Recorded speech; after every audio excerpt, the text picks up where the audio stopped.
each country has the capacity to reply and to promote OpenAIRE at local level. So we have used every opportunity. Not only we do regular Skype or video conferencing meetings, but we have used every opportunity to get together. And this last picture was from our last meeting just yesterday, where we have discussed the current situation and also the future perspectives on OpenAIRE and OpenAIRE Flex. Another very important area is this area of not only supporting researchers, but also repositories and repository managers, and to make researchers' life easier, so that by depositing in one of repository, they are immediately complying with requirements from the EC. So we have made this activity mainly in three ways: by developing guidelines for content providers, by promoting information and training, and we have done several training sessions, also in face-to-face and by webinars and other remote training strategies, and also by developing tools. So the guidelines that we have developed were intended to be very lightweight guidelines, so very lightweight requirements, not to impose a huge amount of work on repository managers. So, and because of that, we needed to build them as a supplementary and build upon the driver guidelines that already existed, instead of starting to create from scratch another set of guidelines. The first version of the guidelines was available on July 2010, and just about a couple of weeks ago, or 3 weeks ago, the new version, the version 2.0, was released. And on this version, and I think this is also important to mention, I think Ian has already touched that point, we are not longer only supporting individual data providers, but now we are supporting aggregators. So, for instance, we are looking forward to see some countries that have still a kind of low level of OpenAIRE compliant repositories to reach very quickly a high level, because they will do it not at the individual repository, on each individual repository, but at the level of national portals. And on these guidelines, we also wanted to address this need to, and this is a need that now is even more important with the policy that was announced in July. This need to make the efforts convergent between what are the efforts at the European level and also at national levels.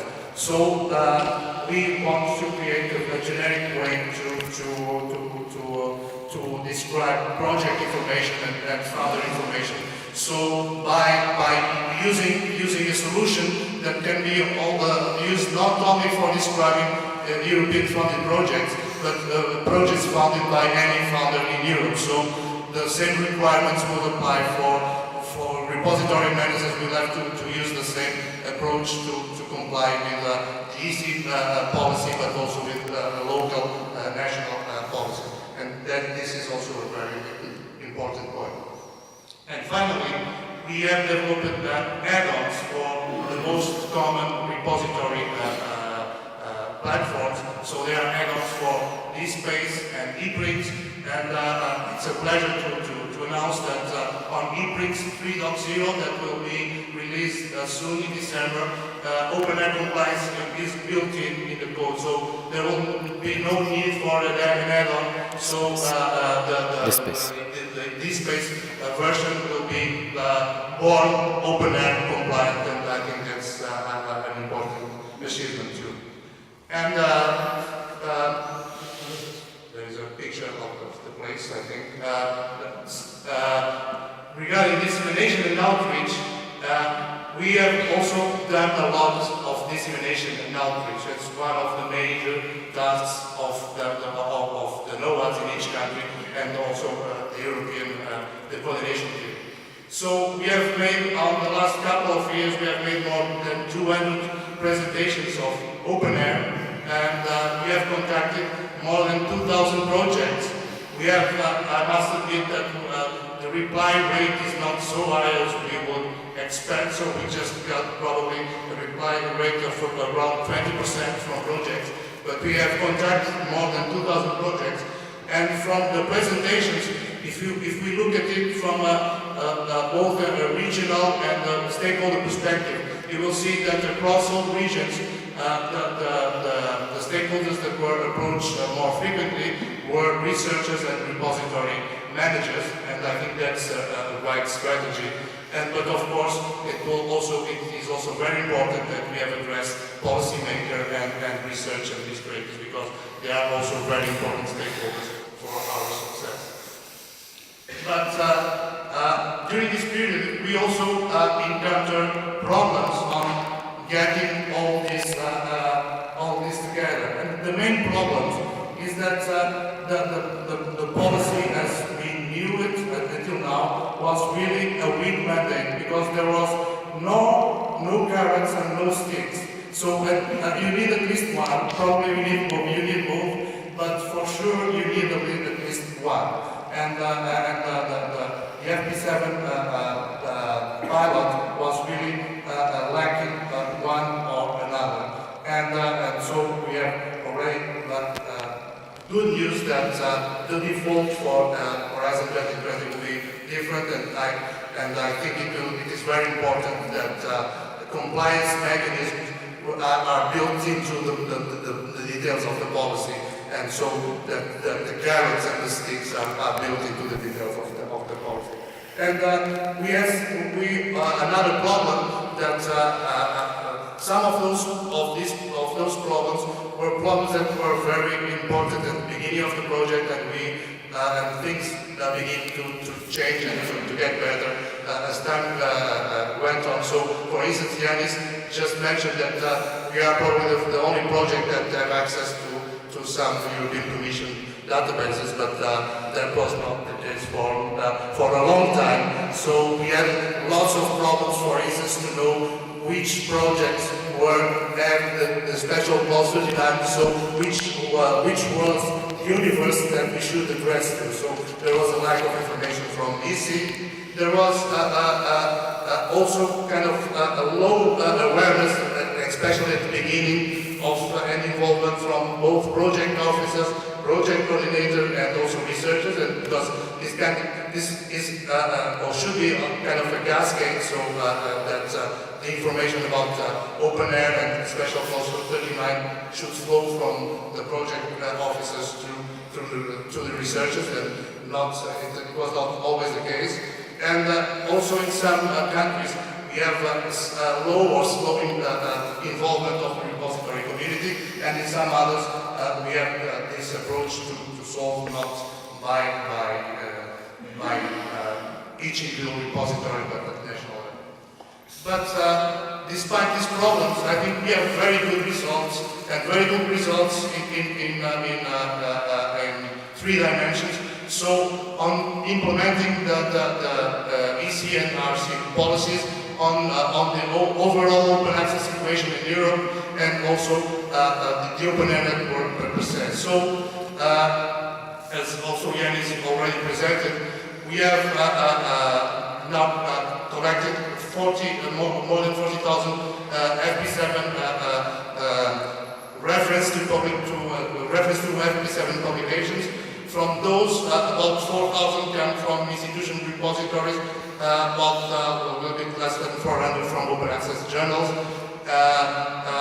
around 8,000 from subject and disciplinary repositories, and almost 1,000 were claimed in the portal. And we have seen, especially on this last point, on claiming in the portal, I think in all the other sects, but especially on this last point, we have seen a significant increase in the last month or so. Regarding repositories, this is a picture of that tries to represent, because I think that the absolute numbers are not so important here, but try to represent the percentage of OpenAIRE compatible repositories by country. And this is compared with OpenDoor database. And this is not a good comparison because not all OpenDoor registered repositories are meant to be OpenAIRE compliant. So I have another picture that compares OpenAIRE compatible repositories with driver repositories, and that's probably not also a complete, the most accurate picture, because probably there are some repositories that should be OpenAIRE or could be OpenAIRE compliant that are not yet registered on driver. So the truth probably is in the middle of these two slides. But as you can see, as the bluer ones are the countries that are already very high, and we have already some 100% or close to 100% countries, and we have some low countries. But again, as I already mentioned, some of the lower countries are countries that will become probably almost 100% compliant from the day to the night, because they will be at the national level. Regarding open access in Europe, of course, not all this was because of OpenAIRE or only because of OpenAIRE, but I think we can claim and rightfully claim an important part on these results, on the growing number of repositories, and of course on OpenAIRE compliant repositories in Europe, on the growing number of institutional and national open access initiatives and policy, and I think this is a clear effect, and not only because the Commissioner said that she was a firm believer on open access. I think the number of firm believers of open access has really been increasing in Europe and elsewhere, but I think OpenAIRE has gave an important contribution to this. So, and finally, I think one of the very good results from this project is really our network. It's a network that shares a common vision, this common vision of open science in Europe, and a network that shares experience, expertise, information, and support at a truly European scale, so involving each and every European country, and now from the member states of the EU and now beyond, on this common vision of opening science to Europe. So I think, in conclusion, and I think this probably sums up well the spirit of OpenAIRE, that is the same spirit of the inventors of the web, and is the same spirit of the people like Jean-Claude Guédon that gathered together in Budapest and dream in connecting the world in a common intellectual dialogue. And all this is possible because we join the dots, because network is our power. Thank you.